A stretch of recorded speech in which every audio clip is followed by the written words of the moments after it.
Sejam muito bem-vindos à nova temporada do Clube da Misha. Eu sou o Cláudio Carvalho e serei o vosso host para hoje. Hoje vamos falar do que aconteceu muito recentemente em Wall Street, uma luta titânica entre os professional traders e os retail traders. Temos muitas novidades, fiquem ligados, temos novos canais do Clube da Misha. Temos o Conversas de Varanda com a Neuza Roças, que fala um pouco sobre saúde mental. Temos as Conversas Startup, que de certeza vocês já ouviram algumas, com a Wanda Oliveira, que fala um pouco sobre o mundo startup aqui em Angola. E temos mais um a vir, que é o Conexões, com a Ana Sofia, que vai nos falar um pouco sobre o feminismo. Então fiquem ligados que temos muitas novidades a vir. Para além disso, temos muito mais novidades. Então, eu já falei do tema e para falar sobre essa luta titânica que houve, eu tenho aqui os meus convidados, José Quitembo, que já esteve aqui a falar um pouco de como é que funciona o day trading. José, como é que estás? Estou bem, obrigado. Muito obrigado pelo convite, Cláudio. Estamos aqui prontos para falar sobre esse tema super interessante. Boa. E um dos nossos residentes, que é o Jesse Soares. Jesse, como é que estás? Está tudo bom e espero que esteja também com os nossos ouvintes. É sempre um prazer estar de regresso aqui à casa, já podemos chamar isso, e sobretudo participar no aumento da literacia financeira dos angolanos em geral, a começar por nós, né? É verdade. Esse é um dos nossos objetivos. Pessoal, antes de fazerem qualquer movimento, transação na Bolsa de Valores, façam as vossas pesquisas, não confiem apenas no que vocês veem no Instagram, no YouTube, etc. Pesquisem sobre a empresa, sobre a ação, dependentemente da estratégia que estiverem a fazer, e antes de fazerem qualquer compra ou venda. Ok? Vamos começar então e espero que gostem.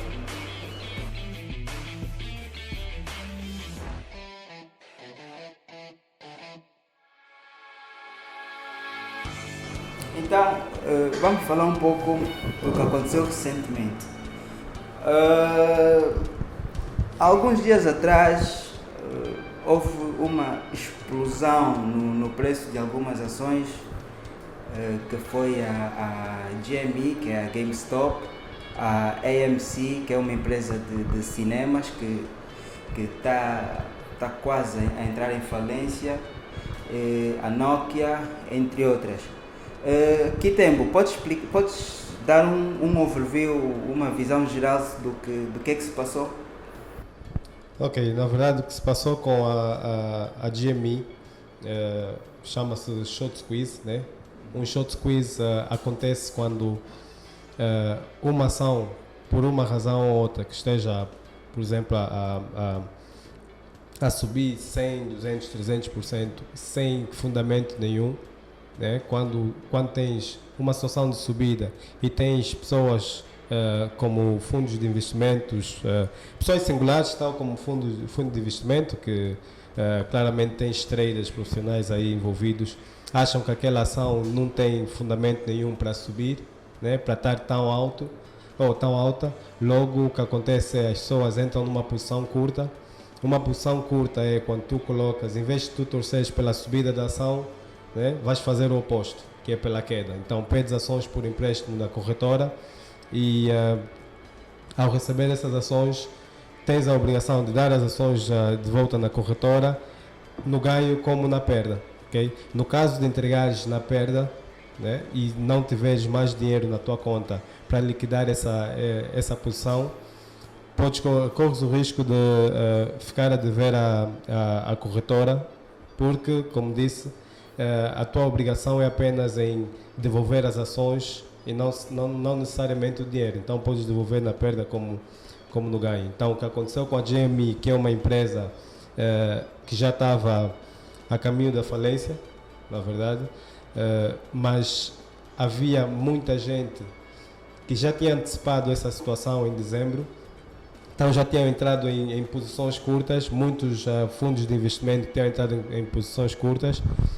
Normalmente quando tu tens uma posição curta, essa informação não é disponibilizada de 3 em 3 semanas, né, ao público, a partir do FinViz ou Yahoo Finance, por exemplo, mas para os fundos de investimento e os market makers, essa informação está sempre atualizada, ou seja, eles têm sempre essa informação, mas o retail trader, né, aquela pessoa que só faz trading a partir de casa ou algo parecido, que é uma boa parte do pessoal, não tem acesso a essa informação.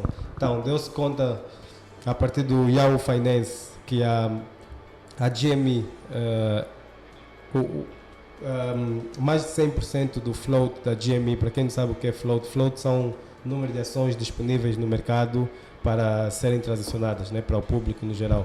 Mais de 100% das ações da GME estavam em posição curta, ok?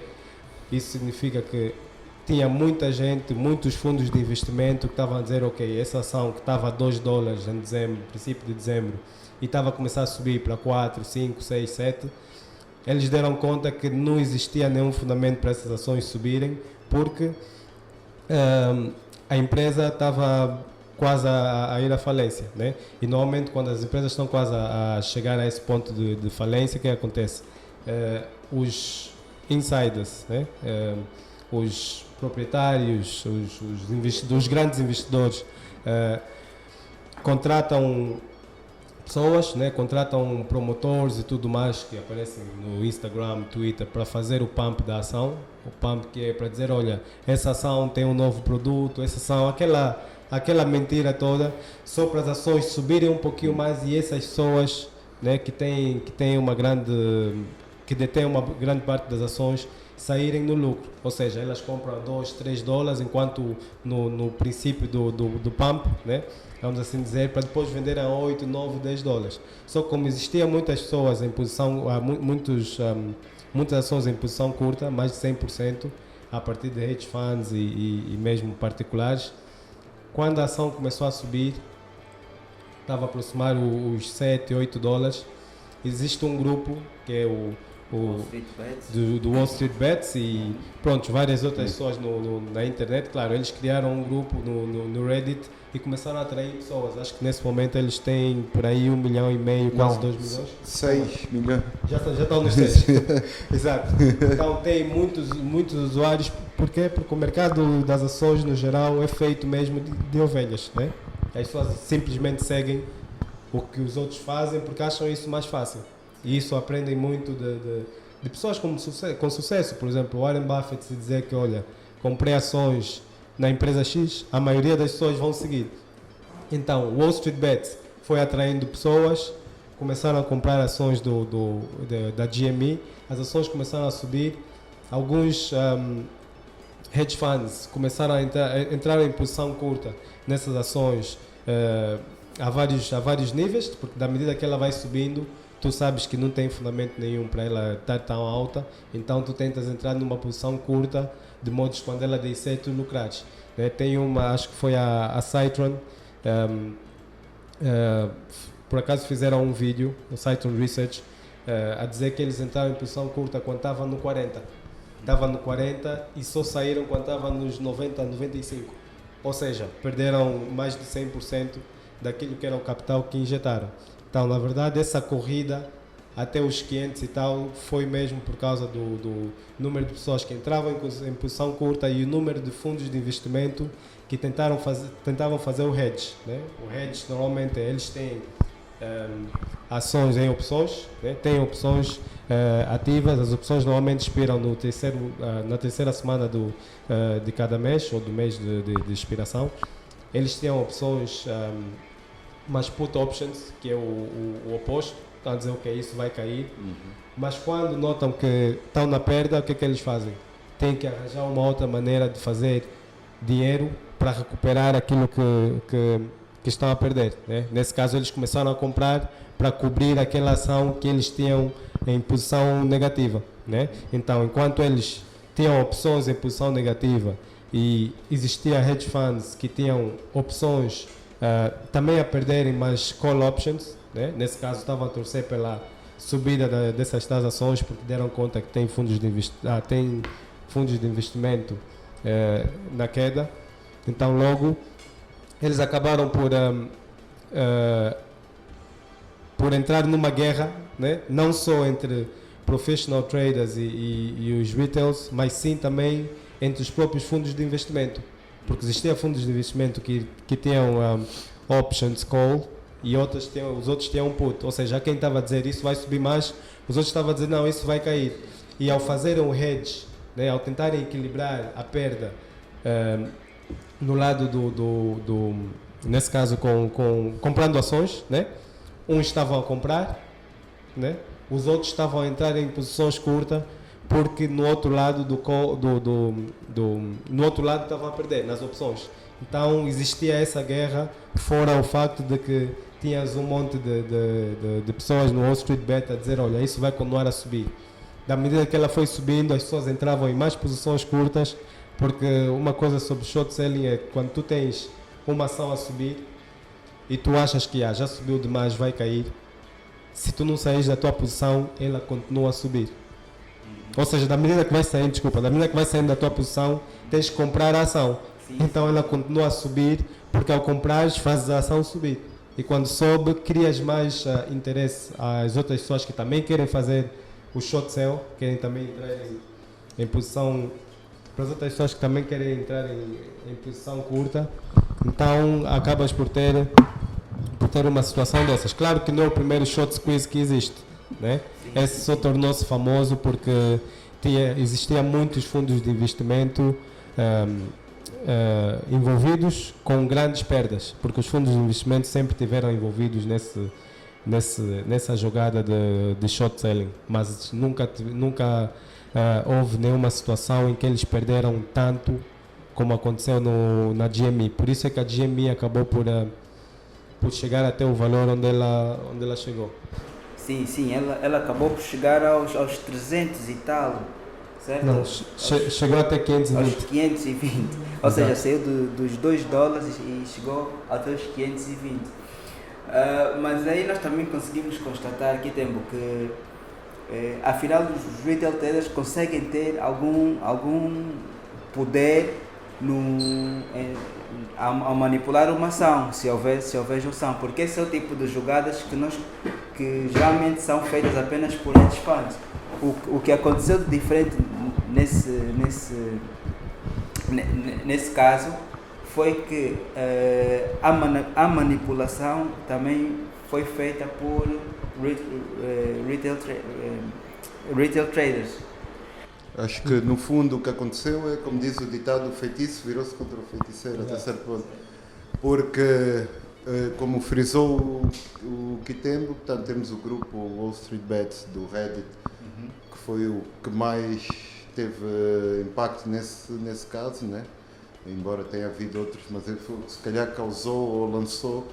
E o que acontece é que é um grupo no qual, pronto, neste momento são 6 milhões de membros. Para dizer a verdade, eu também entrei por curiosidade, mas aquilo é uma confusão, não aconselho a entrar. Sim. E depois, o que é que acontece? Supostamente, dentro desse grupo, existe eles têm muita gente experiente, muita gente que já trabalhou em hedge funds e que agora investe por conta própria, portanto, conhecem os truques todos. E o que eles acabaram por fazer foi, até certo ponto, fazer os hedge funds provarem do próprio veneno. Eles conheciam a estratégia e quando viram o que estava a acontecer, decidiram, junto com os outros membros, fazer exatamente o contrário do que os hedge funds e os profissionais esperavam. E, ou seja, o squeeze tornou-se ainda mais agudo, causando mais lucros e criou uma onda de pânico. Depois temos uma outra questão meio cultural, que é os hedge funds, os short sellers, normalmente têm pouca popularidade ao nível como eu diria, ao nível da sociedade, né? Têm aquela fama de serem gananciosos, manipuladores, e aquilo criou uma solidariedade dentro do movimento, que começou mais gente a entrar portanto, eles até, eu lembro, estava a ver no grupo, eles tinham uma gira que era Diamond Hands, que era, normalmente a tendência quando começa a subir é logo vender, né? Porque não, isso já subiu, vou já ganhar, e eles dizem, não, aguenta, tight, que isso vai subir mais, e durante algum tempo foi realmente o que aconteceu, eles conseguiram, dentro desse grupo, e na altura, acho que antes do caso GMA e as outras que apareceram depois, a AMC e Black, era Nokia, exato. Portanto, eles aguentavam mesmo até o limite, praticamente. Então, puseram os hedge funds em... Exato. Acho que eles criaram um termo, como é? Hold the line. Exato. Hold the line. Segura, ninguém Um termo militar. É verdade, Yeah. mas vimos que há muita gente que pôs ali todas as suas poupanças. Há pessoas que conseguiram fazer muito dinheiro, conseguiram pagar todas as suas dívidas. Se forem lá para o Reddit e começarem a ler os comentários, vão ver que há pessoas que conseguiram pagar os student loans e etc. Mas também há uns azarados que entraram já no fim e acabaram por perder muito. E acho que até agora ainda estão a hold the line, né? Exato. Mas, Sim. Acho que é porque, sim, como já dissemos aqui, normalmente as pessoas no mercado têm a tendência de seguir os outros, e quando tu tens uma ação dessa já a aproximar os $500, aí depois vem a questão, se já conseguimos sair em um mês, aquilo saiu de $2. Eu me lembro, eu tinha tinha uma alerta a $8, porque eu já sabia que estava à beira da falência, e sabia, tal como aconteceu com a Hertz, né? Hertz, a empresa de rent-a-car, quando estava para falir também saiu dos 50 cêntimos para $5 em 3 dias. Então eu já sabia que quando essas empresas estão quase a falir, muitas vezes o que acontece é eles fazem o pump o máximo possível, fazem dinheiro na subida e depois fazem dinheiro na queda, porque eles é que têm a maioria das ações. Eles só vão atraindo os retail traders, né? Aquelas pessoas que acham que também já fazem dinheiro no mercado, nesse caso, né? Vão atraindo essas pessoas. Muitas das vezes são pessoas que nem sequer têm tempo de olhar para o mercado, só ouvem, olha, compra essa ação, tal como aconteceu na outra, vai até X ou Y. Então as pessoas só vão entrando, imagina, aquilo estava 500, a pessoa estava a dizer, se conseguiu chegar até 500 em um mês, né? Então até chegarmos em março, abril, talvez já vai estar nos 1.000 e tal, 2.000. Deixa-me entrar a 500. Mas pronto, depois aconteceu o que aconteceu. É isso. Mas será que uma das lições que isso nos ensinou é que se muitas pessoas se juntarem, elas conseguem fazer frente aos hedge funds? Será que estamos num novo paradigma em que a internet e as redes sociais podem vir também a ter um grande impacto na manipulação do preço das ações? Eu acredito que sim, pois, porque o que se verificou no caso, por exemplo, no caso dos Estados Unidos, na Europa, em alguns países sobretudo, já existe alguma cultura de investimento na bolsa, já existe muita gente que tem esse conhecimento. Mas agora, nestes últimos tempos, com a aparição de algumas aplicações e ferramentas que facilitam ainda mais esses investimentos, temos o caso propalado do Robinhood e do eToro e tudo isso. O aumento do número de investidores foi significativo. Depois tivemos a questão curiosa do caso, durante a fase do Covid, as pessoas não tinham muito o que fazer e houve muito pessoal que não estava na bolsa que acabou por entrar no mercado nessa altura ou pelo menos aumentar o nível de envolvimento. E também, em paralelo, existe cada vez existe um aumento do nível de conhecimento por parte dos investidores de retalho, né? Portanto, com os cursos online, com a criação de comunidades, tudo isso. E como disse o Cláudio, neste caso, começa a haver cada vez mais uma maior dificuldade dos profissionais fazerem essas jogadas de manipulação, que noutros tempos seria, como eles dizem, canja, né? Ok. Ou como também mencionou o Kitembo, as manobras de pump and dump também eram algo comum e que ainda existe, mas já não funcionam com tanta facilidade, porque as pessoas começam a ter cada vez mais noção de como é que funciona o background do mercado. Exato, acho que a grande questão é com tanta informação que existe agora na internet, né, nas redes sociais e tudo mais, para aqueles que são traders tradicionais, né, traders já vi até vários vídeos de alguns traders que trabalhavam no trading floor, né, que não conseguiram se adaptar. Tens traders como eu, quando digo que o Ray Dalio era trader, muita gente fica chateada comigo, mas o Ray Dalio trabalhava no trading floor do New York Stock Exchange, mas claro, ele conseguiu expandir, né?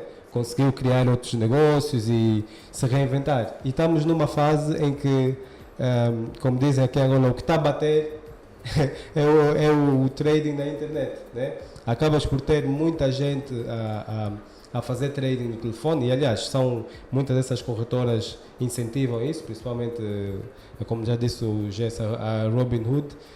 Temos o caso do Zero Commission, né? Agora dizem, olha, podes fazer trading na minha plataforma e não pagas nada.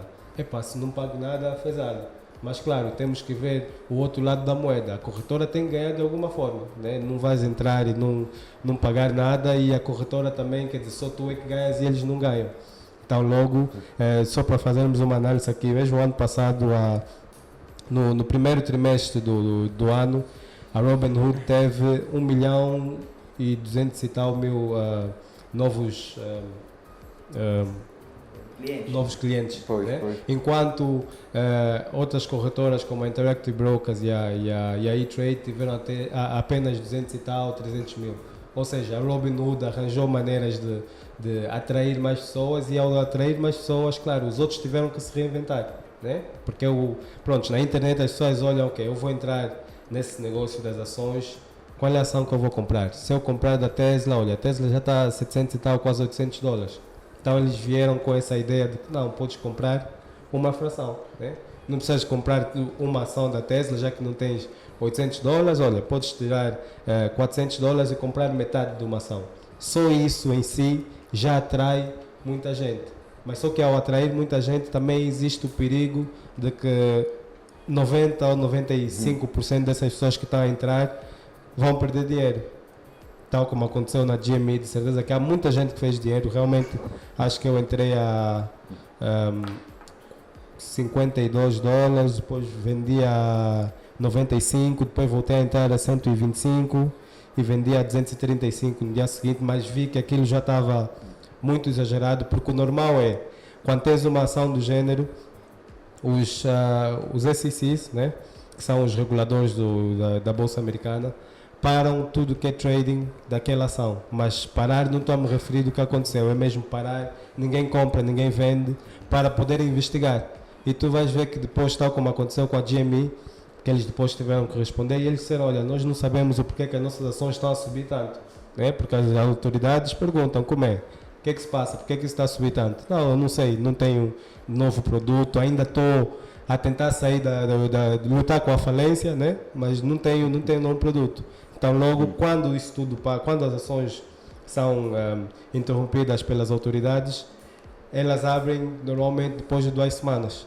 E depois de 2 semanas, quando abrem já lá no fundo. Eu por acaso tive o azar de entrar numa ação essa semana, que saiu de 2 cêntimos, estava nos 80 e tal, em um mês, 85 cêntimos. Eu entrei a 85 e logo no dia seguinte, foi na quinta-feira, esses mandaram parar. Se fica aquilo quando abrir, acho que vai abrir nos 10 cêntimos ou 20, quer dizer, aquilo já é como se fosse dinheiro perdido. Aí está o risco nessas ações, né? Uma GME que está a sofrer e está a tentar, está a lutar para não falir, não tem como sair de 2 para para 500. E ainda bem que o Kitembo mencionou parar, né? Porque foi exatamente depois o que aconteceu.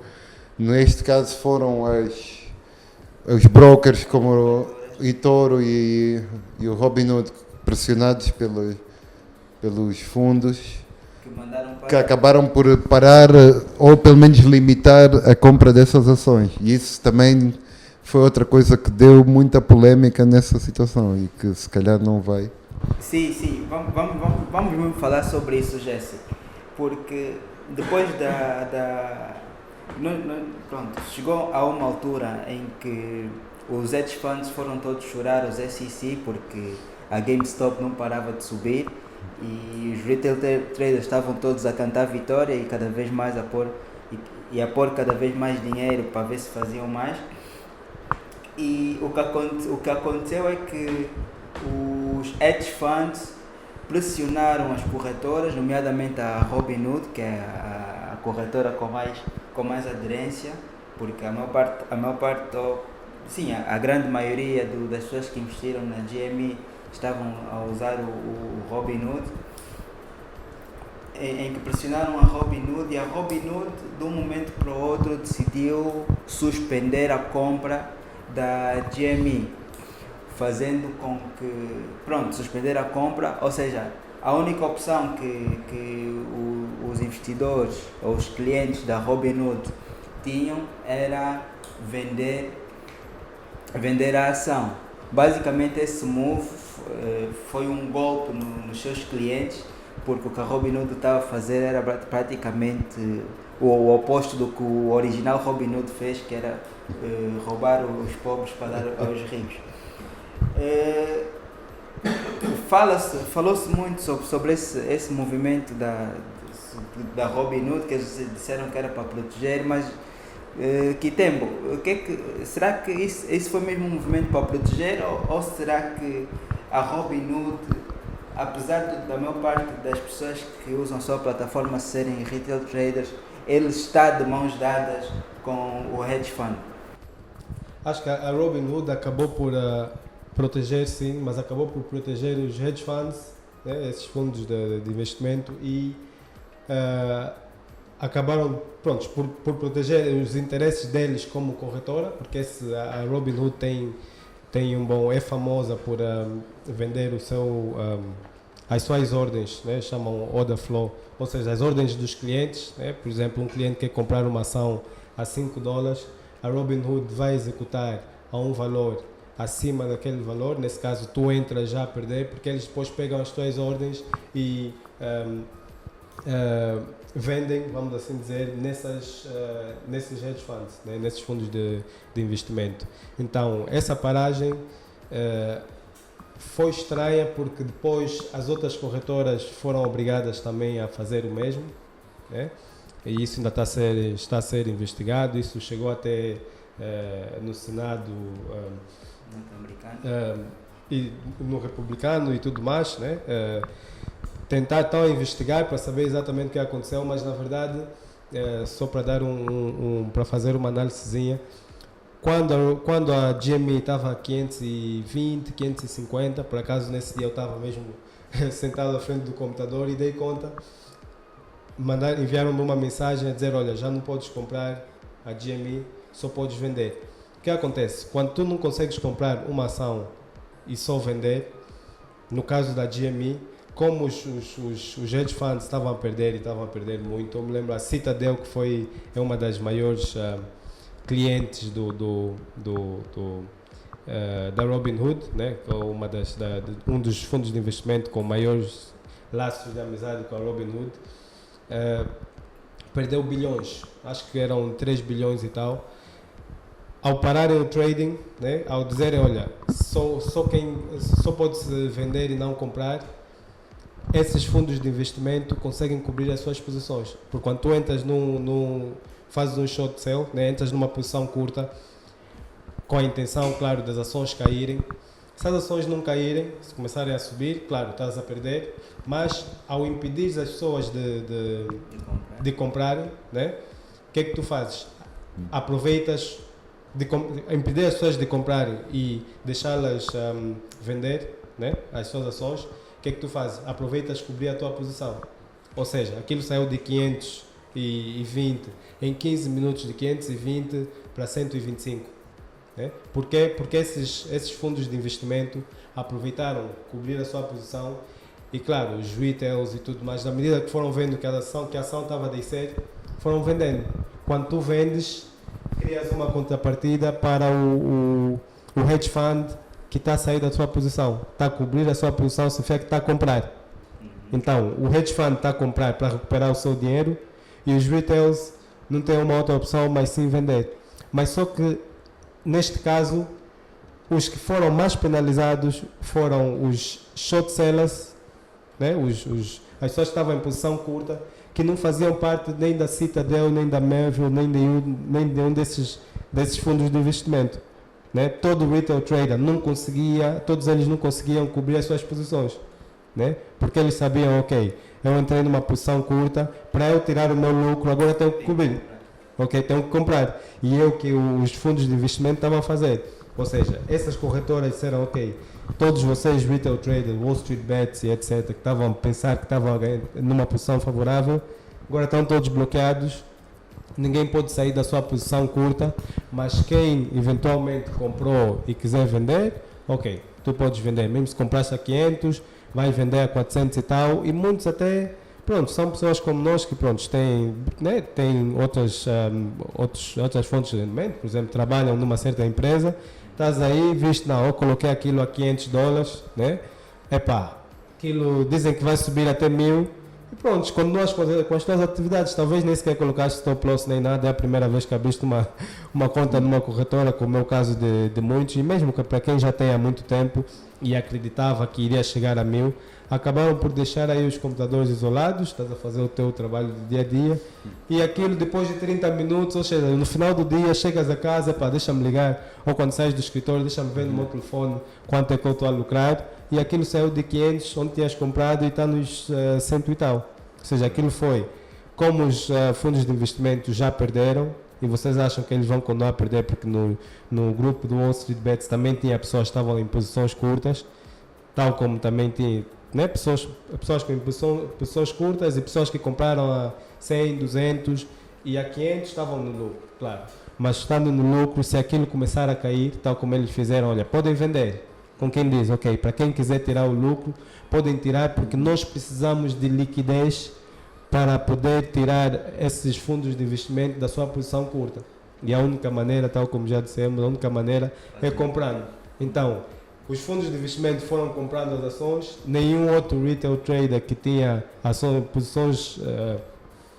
em posições curtas conseguiam sair, e quando tu não consegues sair da tua posição, se a ação continuar a subir, e essa é uma das razões pela qual aquilo subiu tanto, a corretora tem o direito de exercer o que chamam margin call. Margin call, que é, ok, tu colocaste uma posição curta a $5, tinhas o suficiente para cobrir, mesmo se ela chegasse a $10, o dobro, ok, tinhas $10.000, tinhas $25.000, porque normalmente para uma posição curta, tu tens de ter 2,5 vezes o valor que tu vais colocar na posição curta, né? Então, por exemplo, se colocares $5.000, tens de ter 2,5 vezes aquele valor, ok? Então, ao teres aquele valor, vamos dizer, deve dar por aí 12.500 por aí, exato. Okay?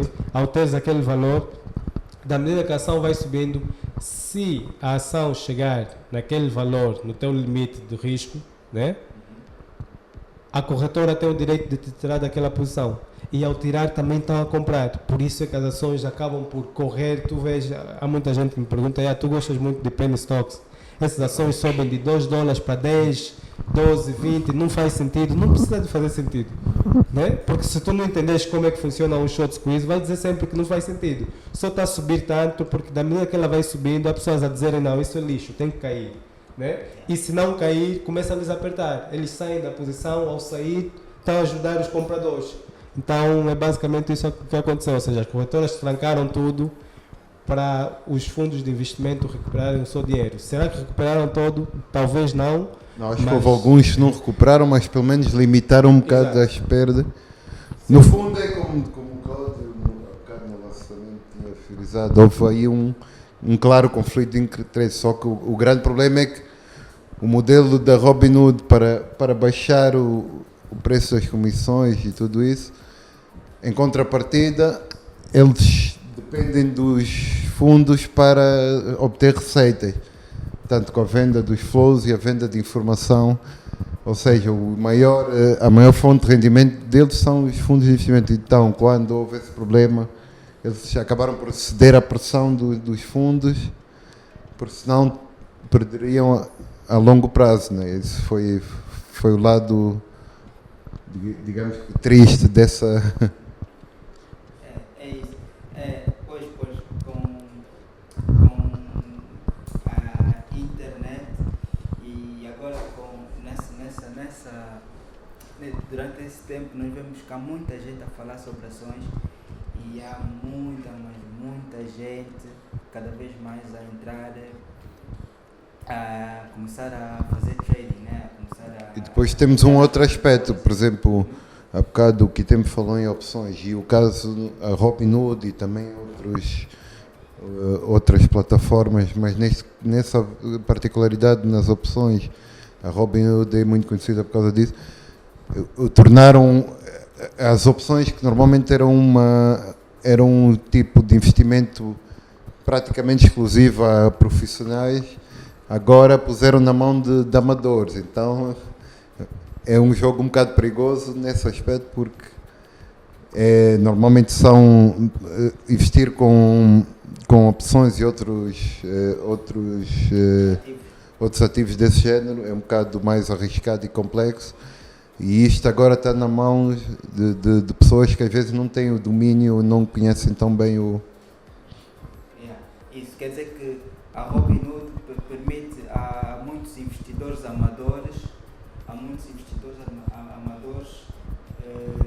para investirem ou para fazerem trading de ativos de risco que, pronto, muitas vezes sem ter esse conhecimento. Eu, por acaso, li recentemente sobre um jovem... Chamados derivativos, né? Sim, os derivativos. De um jovem que usava a Robinhood de 20 e tal anos, em que ele tinha investido em opções, não sabendo muito bem como é que aquilo funcionava, e acabou por cometer suicídio, porque ele acordou, abriu a página do Robinhood e viu que tinha uma dívida de $700 mil.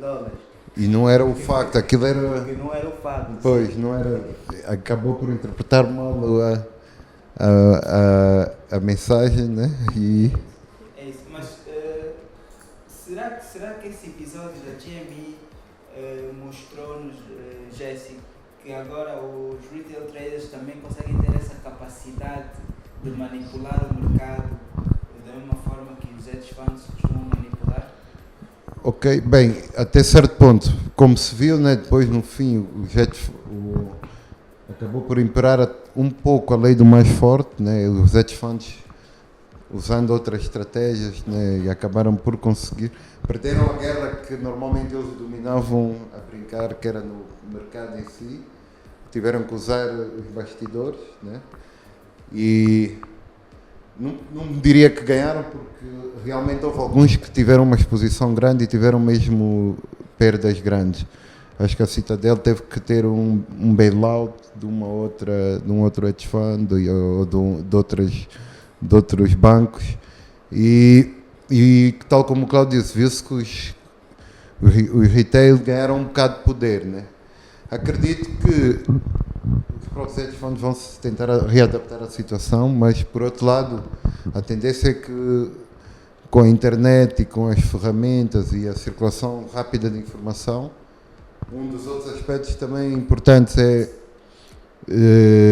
hoje em dia já não há tanta informação que leve muito tempo a chegar por exemplo, o que tempo há bocado mencionou a questão dos flows, né, que normalmente os fundos de investimento têm acesso primeiro, mas quase tudo o resto hoje em dia a informação circula com uma velocidade incrível, né?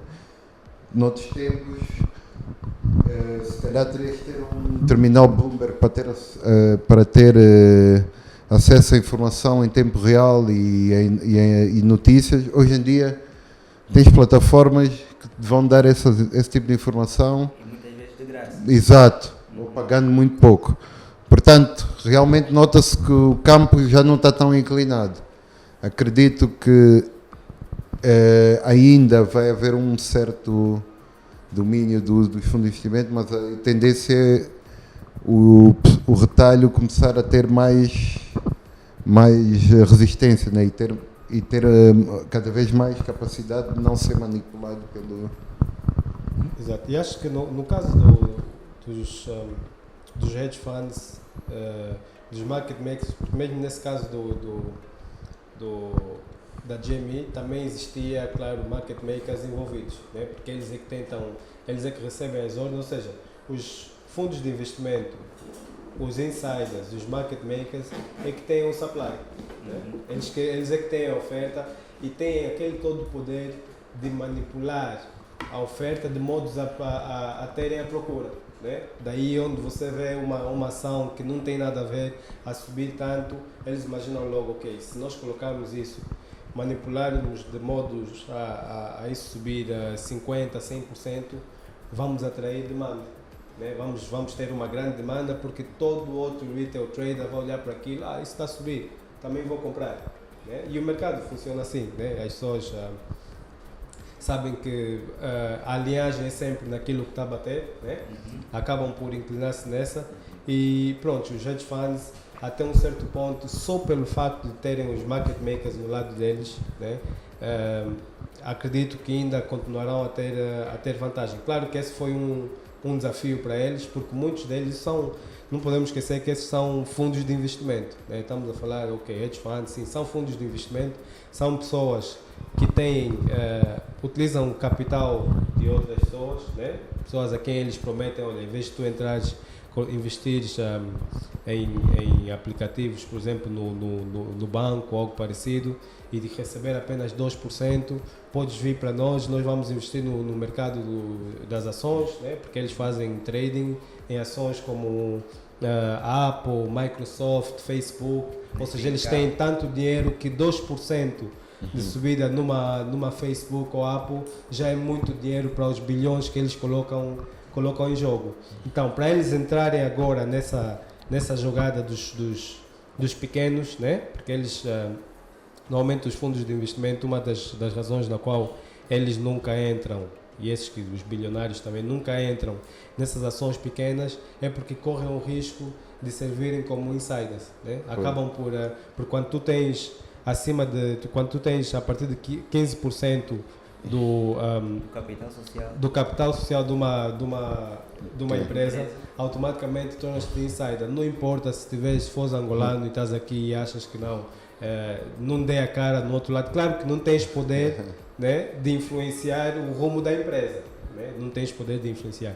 Mas quando tornas-te insider, ao ter aqueles 15%, não sei se vocês já ouviram o Warren Buffett a falar sobre isso, que há posições que ele prefere reduzir porque ele acha que está a ter muita exposição e pode acabar por fazer parte por ser insider e depois ter restrições em termos daquilo que são os movimentos dele, né, na compra e venda. Não, o problema é que neste caso, nos fundos de investimento e nos gigantes como o Buffett, muitas vezes o tamanho deles acaba por se virar contra eles, ou seja, eles têm tanto dinheiro que nas small caps torna-se muito difícil eles poderem entrar porque tem a questão da exposição, como frisou o Kitem, e depois também tem a questão de uma small cap pode multiplicar por 10 e se calhar no portfólio deles eles nem vão sentir que houve um aumento, porque eles estão a gerir bilhões ou trilhões. E mesmo a liquidez é assim, porque se eu pegar e colocar 2 milhões numa ação, tenho que ter a certeza de que quando eu quiser vender, né, do outro lado haverá pessoas disponíveis para comprar.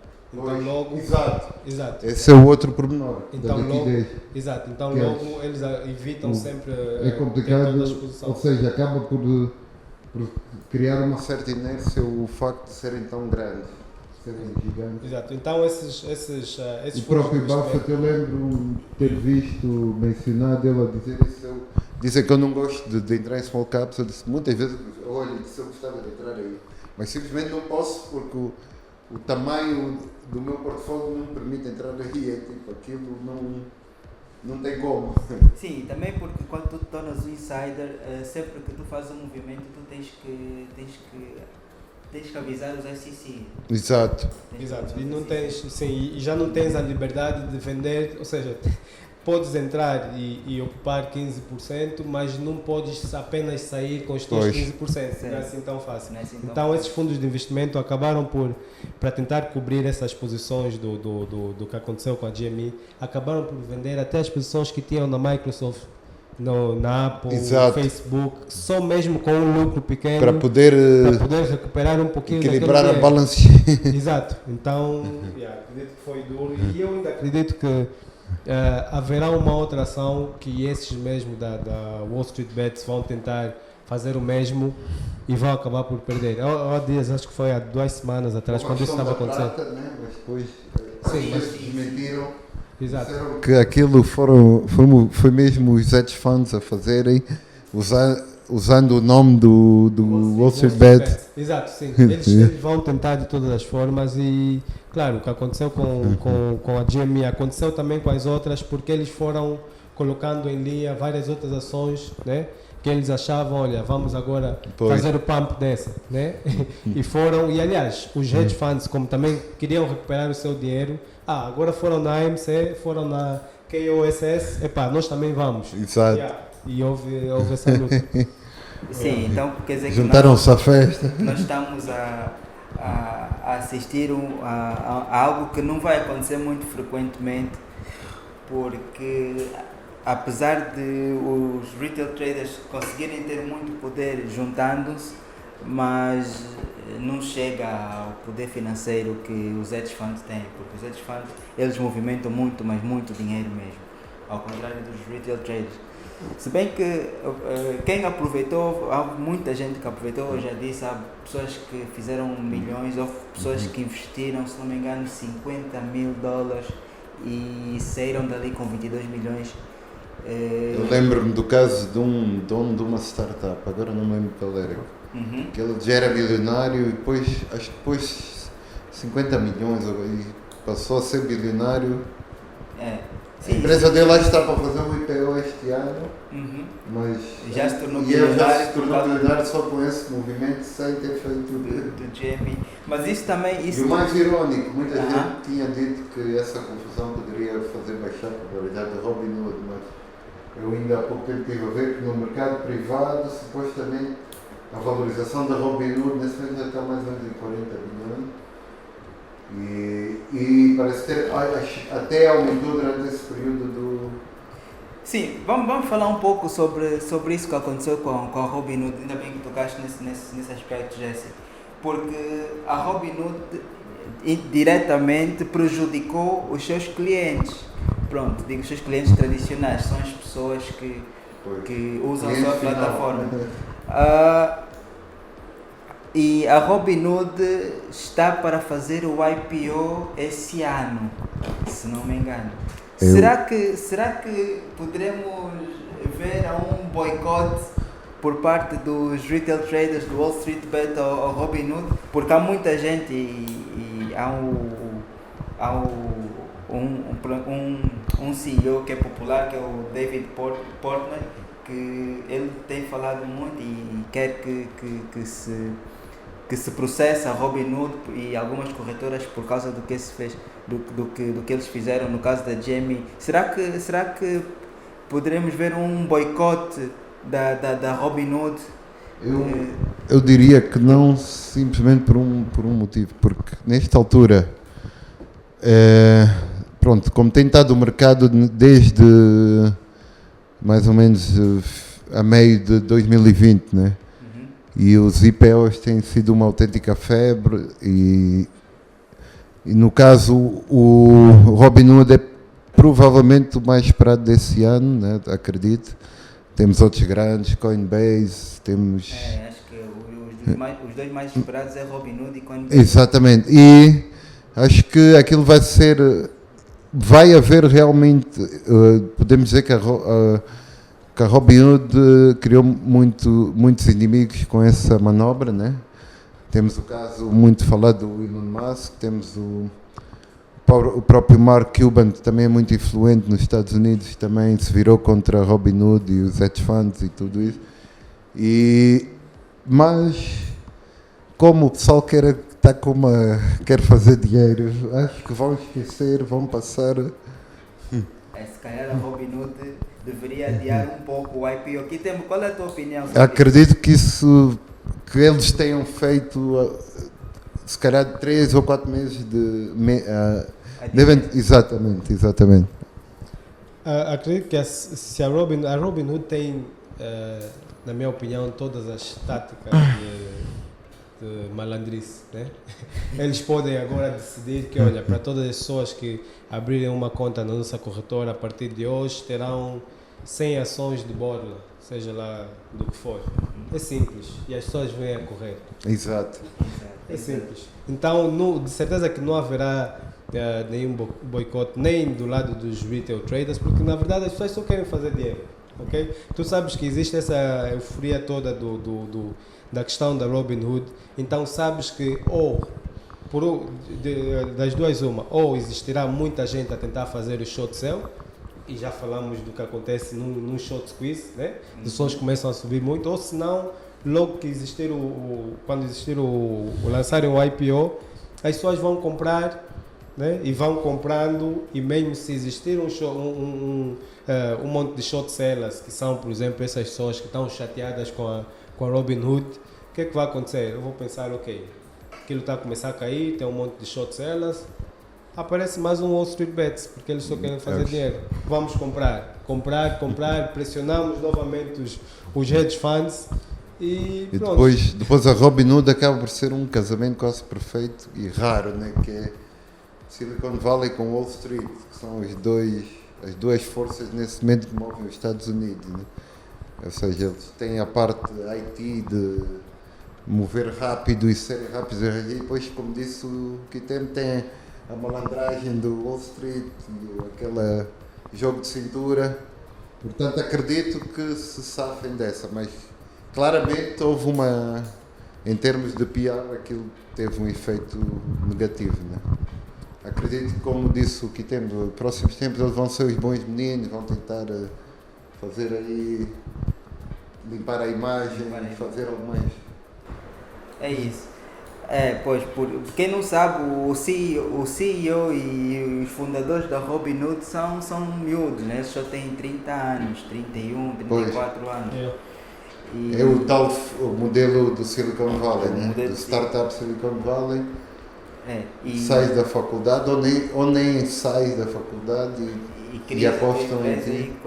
E nesse aspecto, porque eles não tiveram vergonha nenhuma, eles disseram que não tinham problemas nenhum de liquidez e que, pronto, suspenderam a compra da ação para proteger os retail investors, porque nós sabemos que não é verdade. Essa foi... Pois é, pessoal... bastava ver eu por acaso soube um bocado vi um excerto como é que ele chama? O Vlad. E via-se aquilo mesmo bem, alguém escreveu aquilo por ele e eu tinha que ler aquilo e pronto. Não, porque eles são mesmo miúdos, né? Praticamente não devem ter muita experiência. Sim, né? sim, exato. Nesse mundo corporativo. Aquilo foi mesmo, e se calhar o timing, né? Uma coisa seria já depois de ter feito o IPO, aquilo foi a meses do IPO, mas acho que, como disse o Kitem, depois com o apoio dos investidores que estão por trás deles e tudo isso, acredito que vão conseguir dar a volta, né? Exato, e eles também estão habituados com até porque, verdade seja dita, não foram os únicos a fazer isso, todos praticamente acabaram por entrar nessa, desde o Interactive Brokers ao eToro, todos de alguma forma suspenderam a compra. Pois. Sim, mas a Robinhood foi a pioneira, né? Pois. E eles é que lideraram esse processo todo. Exato. Sim, como estava a dizer, a Robinhood já está habituada mesmo com escândalos, né? E sempre que eles saem, a única maneira deles saírem de escândalos, a maneira que eles utilizam sempre é de pagar as multas. Então, tal como aconteceu com o Steve Cohen, um dos maiores insider traders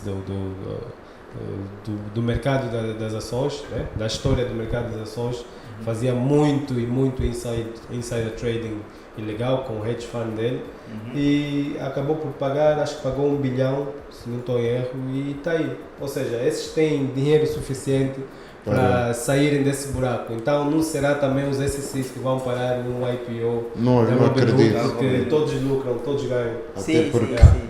neste caso, normalmente os principais investidores, no caso da Robinhood, temos os gigantes, os maiores ventures da Silicon Valley, Sequoia, a Andreessen e companhia, que já estão habituados a essas.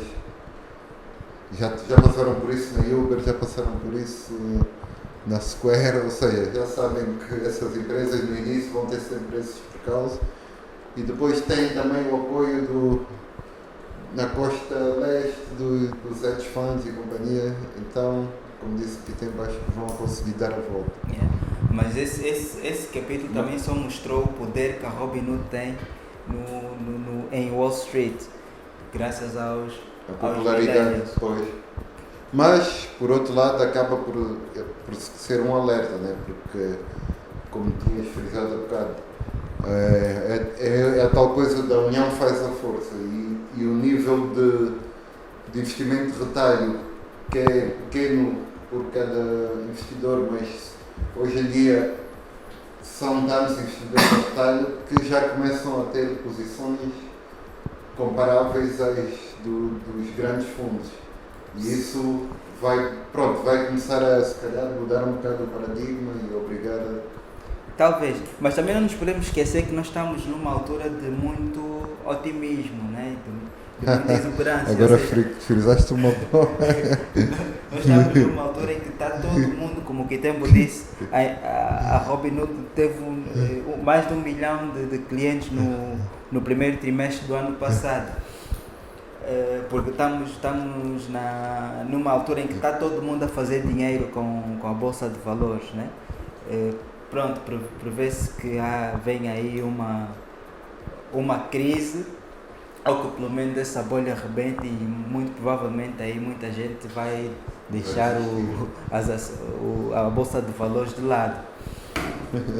Pois, é como já alguns especialistas frisaram, portanto, nós tivemos o último grande crash foi em 2008, né, do subprime.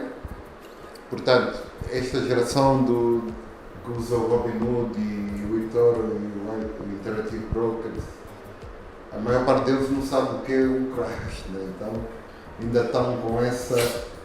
Ou seja, quando realmente houver uma correção, provavelmente se calhar 30% desse pessoal nunca mais vai se investir na bolsa, né? Vai haver separar o trigo do joio nessa altura, né? Acho que é por aí, é isso. Se não me engano, estamos no mercado bull mais longo da história, né? Portanto, é o mercado mais longo, o bull mais longo da história, é isso.